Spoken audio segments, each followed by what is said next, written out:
సోమేశ్వరం అనే గ్రామంలో సుబ్బయ్య అనే ఒకతను ఉండేవాడు. అతనికి ముగ్గురు కుమార్తెలు.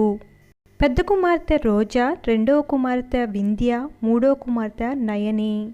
తల్లి ఆ ముగ్గురు పిల్లల చిన్నప్పుడే చనిపోయింది.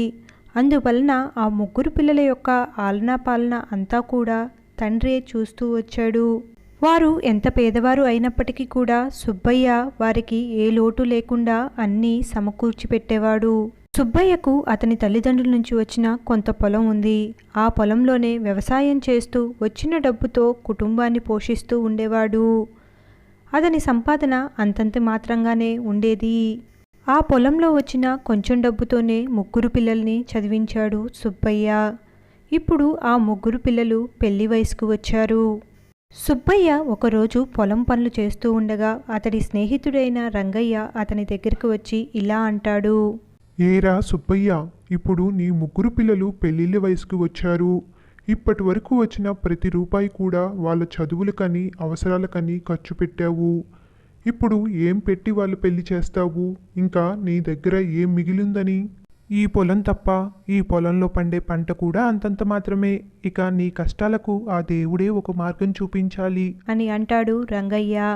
అందుకు సుబ్బయ్య, అదేంటి రంగయ్య అలా అంటావు? మనం పిల్లలకి ఏదిచ్చినా అది కొంతకాలానికి పోతుంది. డబ్బైనా సరే, బంగారమైనా సరే. మనం వాళ్ళకి చదువు కన్నా గొప్పది ఏమివ్వగలం చెప్పు? అందుకే నా సాయశక్తుల నా చేతనైనంత వరకు నా ముగ్గురు కూతుర్ని వారు చదువుకున్నంత వరకు చదివించాను.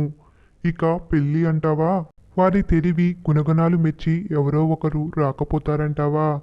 కాదు కూడదు కట్నమే కావాలి అని ఏదైనా మంచి సంబంధం వస్తే ఇదిగో ఈ పొలం అమ్మేస్తాను. నేనంటావా ఏదో ఒకలాగా జీవిస్తాను. నాకు నా పిల్లల జీవితమే ముఖ్యం అంటాడు సుబ్బయ్య. అలా కొన్ని రోజులు గడిచిన తర్వాత సుబ్బయ్య తన పెద్ద కూతురు రోజా దగ్గరికి వచ్చి, అమ్మా రోజా, ఒక 10 రోజుల క్రితం నిన్ను చూసుకోవటానికి వచ్చిన పెళ్లివారు నువ్వు నచ్చావని చెప్పారమ్మా. ఒక 2 నెలలో పెళ్లి పెట్టుకుందామన్నారు. ఈ విషయం నీతో చెప్దామని నిన్ను పిలిచానమ్మా.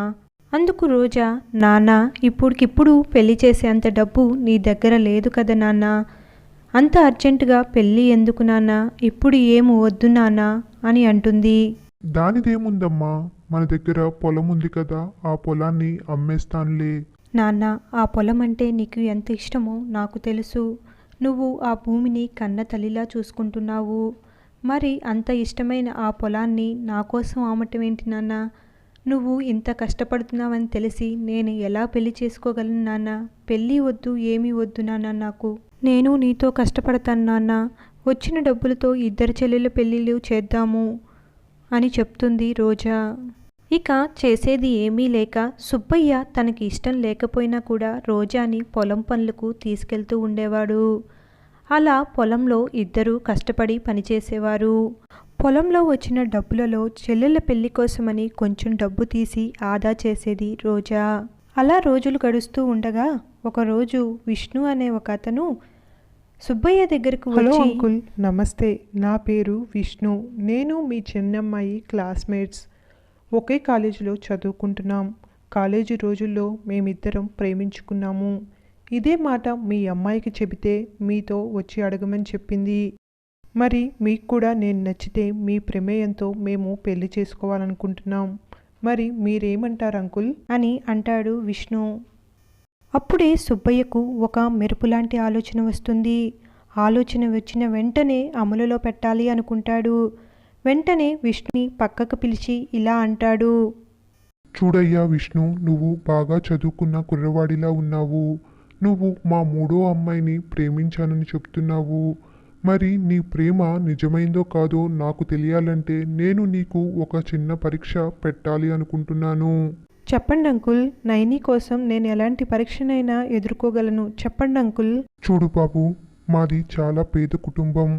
ఉన్న కొంచెం పొలం సాగు చేసుకుంటూ జీవనం సాగిస్తూ ఉన్నాము. నాకు 3 ఆడపిల్లలు. నైనికి 2 అక్కలు. వారికి పెళ్లి చేయకుండా నేను నైని పెళ్లి చేయలేను బాబు. నీకు చాలామంది తెలిసిన వారు ఉంటారు కదా, వారిలో మా స్థాయికి తగ్గట్టు 2 పిల్లల్ని చూసి వారికి పెళ్లి చేసి నైనిని పెళ్లి చేసుకో బాబు అని చెప్తాడు సుబ్బయ్య. దానికి విష్ణు సరే అంకుల్ అని చెప్పి అక్కడి నుంచి వెళ్ళిపోతాడు. ఒకరోజు విష్ణు ఇద్దరు యువకుల్ని తీసుకొని సుబ్బయ్య దగ్గరకు వెళ్తాడు. సుబ్బయ్యతో ఆ ఇద్దరు యువకుల్ని చూపిస్తూ, అంకుల్, ఇతని పేరు రాము. తనకున్న పొలాన్ని సాగు చేస్తూ జీవనం సాగిస్తున్నాడు. అమ్మా నాన్న ఎవ్వరూ లేరు. తను మీ పెద్దమ్మాయిని పెళ్లి చేసుకోవటానికి సిద్ధంగా ఉన్నాడు. తను మీ అమ్మాయిని పెళ్లి చేసుకొని మీతోనే మీ ఇంటి దగ్గరే ఉంటాడు. రెండో వ్యక్తిని చూపిస్తూ, అంకుల్, ఇతని పేరు కృష్ణ. సాఫ్ట్వేర్ ఉద్యోగి, బాగా డబ్బు సంపాదించాడు. మీ రెండో కూతురు వింధ్య చాలా తెలివైన అమ్మాయి. కాబట్టి రెండో కూతురైన వింధ్యకి ఇతనికి ఈడు జోరు సరిగ్గా ఉంటుంది. ఇన్ని రోజులు నేను రాత్రింపవలు కష్టపడి చూసిన వారందరిలో వీరిద్దరూ నాకు బాగా నచ్చారు. మీకు కూడా నచ్చితే మా ముగ్గురు పెళ్ళిళ్ళు ఒకే మండపంలో చేయవచ్చు. పైగా మా ముగ్గురికి రూపాయి కట్నం కూడా అవసరం లేదు అని చెప్తాడు విష్ణు. విష్ణు మాటలు విన్న సుబ్బయ్యకు కళ్ళల్లో నీళ్లు తిరుగుతాయి. ఇంకా వింధ్య, రోజాకి కూడా ఆ కుర్రవాళ్ళు నచ్చటంతో ఒక మంచి ముహూర్తం చూసి ఒకే మండపంపై ముగ్గురు కూతుళ్ళ పెళ్లిళ్ళు చేస్తాడు సుబ్బయ్య. అందరూ పెళ్లిళ్ళు చేసుకొని సంతోషంగా జీవనం సాగిస్తారు. ఇచ్చిన మాట ప్రకారం పెద్దమ్మాయి రోజా, అల్లుడు రాము సుబ్బయ్యతో కలిసి పొలం పనులు చేసుకుంటూ జీవిస్తూ ఉంటారు. మిగతా వారందరూ కూడా ఆనందంగా వారి జీవనాన్ని సాగిస్తూ ఉంటారు. ఈ పేద తండ్రి కథ మీకు నచ్చిందా? అలాగే మరెన్నో కథల కోసం ప్లీజ్ లైక్ చేయండి, షేర్ చేయండి, సబ్స్క్రైబ్ చేసుకోండి. అలాగే పక్కనే ఉన్న బెల్ ఐకాన్ని క్లిక్ చేయండి. Thanks for watching.